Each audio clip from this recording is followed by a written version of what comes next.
Indus water treaty जो है वो निशाना है और पहलगाम जो है वो बहाना है। उसको बहाना बनाकर ये उसको खत्म करने के दर पे हैं और खत्म करने की कह रहे हैं कि हम खत्म कर देंगे, पानी बंद कर देंगे। सर साहब, इस वक्त जो पाकिस्तान और भारत के हालात हैं, इन्हें तारीख के पस्त तरीन हालात कहा जा रहा है कि निचली तरीन सतह पर आ चुके हैं। यहाँ तक कि वो मुआहदा जो 6 दहाइयों में यानी 60 सालों में कभी निशाना नहीं बना इन तलखियों का, अब वो भी उसने मुअत्तल कर दिया है। जिसके अगर इंडिया के साथ जंग होती है तो हम तो फाइट करेंगे जी। देखिए, हम हर सूरत हम अपने अदारों के साथ खड़े हैं। ये बात नहीं है कि हम नहीं उनका सामना नहीं करेंगे। हम पढ़ रहे ना, तो हमारा पढ़ने का ये मेन मकसद है हम फौज में लगे या पुलिस में लगे। रहा है कि जंग में पहली हलाकत सच्चाई की होती है और इंडियन मीडिया कामयाबी से ये किरदार अदा कर रहा है और अपनी गवर्नमेंट को मजबूर कर रहा है कि वो उससे भी नेक्स्ट लेवल पर जाएं और कुछ ना कुछ ऐसा कर दें जिसका खुमियाजा पाकिस्तान को भुगतना पड़े। इंडिया जो है इस सारे मसले को लेके ग्लोबली चला गया। पाकिस्तान क्या इसके लिए रेडी है, तैयार है या कि नहीं? चौथी बात यह है कि पाकिस्तान ने यह कहा है कि पाकिस्तान का 600 अरब डॉलर का नुकसान हो चुका है। हम कैसे इस तरह की चीज़ें कर सकते हैं? लेकिन अगर जो मुल्क की हालात को देखा जाए तो अवाम तो रोटी से भी तंग है। ठीक है, उन हालात को मद्देनजर रखते हुए जंग मेरा समझना ये है, पाकिस्तानी अवाम का समझना ये है कि जंग नहीं होनी। भारत इनिशिएट करेगा तो हम नाप तोल के जवाब देंगे। मीनवाइल उन्होंने उसमें कुछ पाकिस्तान की तारीख का भी जिक्र किया, बट वहाँ ये प्रोपेगेंडा किया जा रहा है कि पाकिस्तानी डिफेंस मिनिस्टर ने भारत को जंग की धमकी दे डाली है। इस तरह की सिचुएशन, इस तरह के बयानात को इंडिया कैसे एक्सप्लॉइट कर सकता है? भारत ने आपको ये कहा है हम आपके साथ किसी इन्वेस्टिगेशन में शामिल होना चाहते हैं? आप हमेशा कहते हैं जी जाफर एक्सप्रेस में भारत ने ये कर दिया, फलाने एक्सप्रेस में ये कर दिया, इंडिया ने ये कर दिया, इंडिया ने वो कर दिया। तो मुझे ये बताएं ना, आप ये बताएं, आपने आज ये कहीं पे पॉलिसी स्टेटमेंट दी है, कभी इंडिया ने आपको ये कहा है कि हम आपके साथ ताउन करने को तैयार है, जो आप हम पे इल्जाम लगाते हैं? अगर हमारे जो वज़ीर आज़म है अगर हमें जिहाद का हुक्म दे तो इंशाल्लाह हम सबसे आगे होंगे और अल्लाह ताला उनकी मदद कर दे जो हक के रास्ते पे हो। अगर इंडिया के हाथ में हमारा पानी है ना, तो उसकी भी बहुत सारी चीजें हमारे हाथ में है। जैसा कि नमक है, पहली बात नमक उधर भी बढ़ा, कल नमक समंदर से। तो दोस्तों, जैसा आप सभी को पता हो कि अभी पाकिस्तान और भारत के बीच में दोस्तों कितना ज़्यादा टेंशन का माहौल चल रहा है। और दोस्तों, भारत की आर्मी तैनात हो चुकी है बॉर्डर के पास, जम्मू कश्मीर का जो बॉर्डर है। और दोस्तों, अब पाकिस्तान के ऊपर अटैक करने का टाइम आ चुका है और अभी सुबह होते ही 10 पाकिस्तानी सैनिक थे, उनको मार गिराया। और दोस्तों, भारत ने अपने राफेल, जो कि उनका हुकुम का इक्का दोस्तों, उसको तैयार कर दिया गया पाकिस्तान के लिए। और दोस्तों, इसकी वजह से पाकिस्तान के अंदर तो बहुत ज़्यादा टेंशन का माहौल है। अभी वो लोग बस ये सोच रहे हैं कि अब हम कितने दिन जी पाएंगे और आने वाले कुछ समय में पाकिस्तान का क्या हाल करेगी भारत, क्योंकि आपको पता है इंडस वाटर ट्रीटी तो एकदम क्लोज कर दी गई है और एलओसी पे भी काफ़ी ज़्यादा तनाव चल रहा है। और दोस्तों, भारत के सपोर्ट में काफ़ी विदेशी लोग हैं। इस सारे मसले को लेके ग्लोबली चला गया। पाकिस्तान क्या इसके लिए रेडी है, तैयार है या कि नहीं? चौथी बात यह है कि पाकिस्तान ने यह कहा है कि पाकिस्तान का 600 अरब डॉलर का नुकसान हो चुका है। हम कैसे इस तरह की चीज़ें कर सकते हैं? और नेक्स्ट बात यह है कि बिलावल ने भी धमकी दे दी है।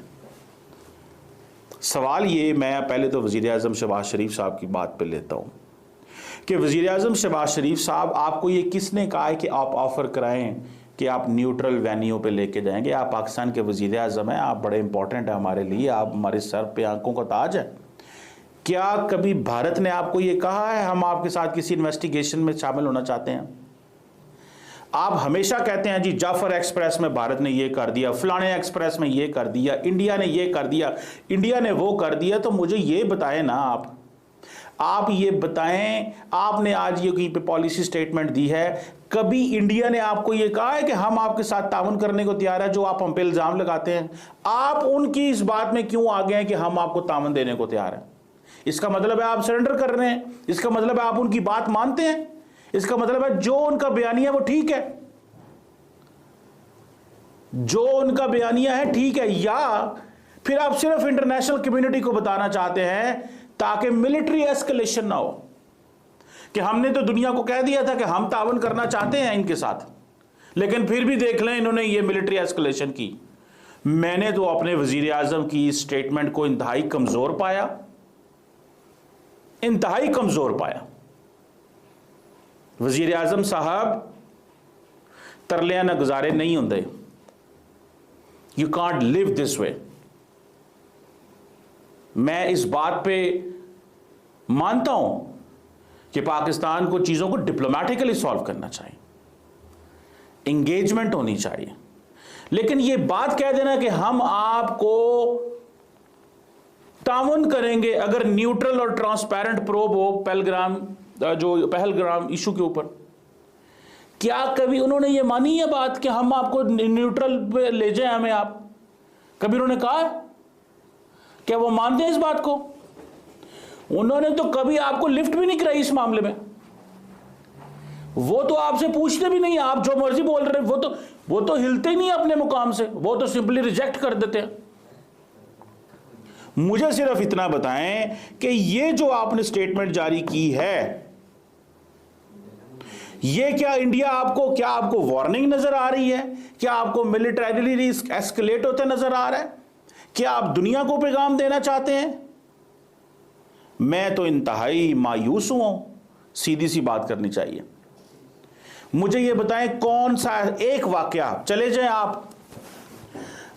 आप शर्मुल शेख में, जब पाकिस्तान के वजीर आजम यूसुफ रजा गिलानी और उस वक़्त के भारत के वजीर आजम मनमोहन सिंह के दरमियान वहां बात हुई कि जी भारत की इन्वॉल्वमेंट है बलूचिस्तान के अंदर, तो मनमोहन सिंह साहब ने कहा कि मैं भारत में जाकर चेक करूंगा और आपको बताऊंगा।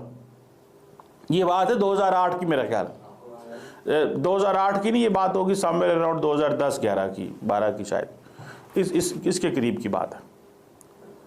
तो क्या इंडिया ने आपको बताया? जवाब ही नहीं दिया। आज 16 साल हो गए हैं, वो आपको जवाब ही नहीं देते। They don't like to give you an answer. और उन्होंने एक बात की कि आप इन्वॉल्व हैं, तो आप कह रहे हैं कि आप मुझे किसी न्यूट्रल वेन्यू पर ले जाए, मैं पार्टिसिपेट करने को तैयार हूं। देखें, मैं ऐसा नहीं, हम ऐसे नहीं हैं। और पायन तरलियां ना गुजारे नहीं होंगे। ये जो तरले हम कर रहे हैं ना, इन तरलों से गुजारे नहीं होते सर। आपको कुछ बोलना पड़ता है।